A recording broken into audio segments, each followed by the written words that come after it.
தேசிய பிற்படுத்தப்பட்ட ஆணையத்திற்கு அரசியல் சாசன அங்கீகாரத்தை கொடுத்தவர் நம்முடைய இந்திய பிரதமர் மரியாதைக்குரிய திரு நரேந்திர மோடிஜி அவர்கள். Yes, he has given constitutional status to the National Backward Class Commission. இது 25 ஆண்டு கால கோரிக்கை. அதை நிறைவேற்றியிருக்கின்றார் நம்முடைய பிரதமர் அவர்கள்.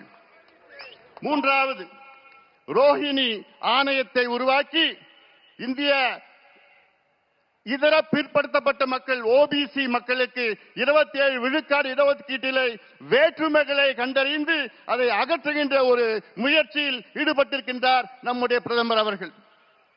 ரோஹிணி ஆணையத்தை அமைத்த பிறகு அதில் ஒரு மிக முக்கியமான ஒரு கண்டுபிடிப்பு, இந்திய அளவிலே ஓபிசி 27 விழுக்காட்டு இடஒதுக்கீட்டிலே கிட்டத்தட்ட 2633 சமூகங்கள் இருக்கிறது.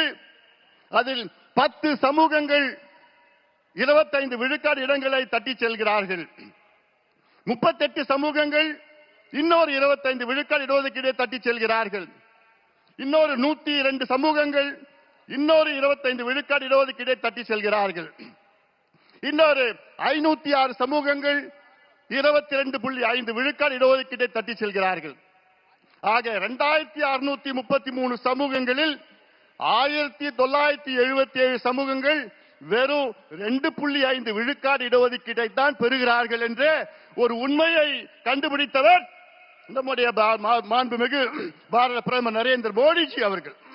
அதை கண்டுபிடித்து அதை சரி செய்கின்ற ஒரு முயற்சியில் இருக்கின்றார்கள். உண்மையிலே சமூக நீதி என்றால் நம்முடைய மாண்புமிகு பாரத பிரதமர் நரேந்திர மோடிஜி அவர்கள் தான்.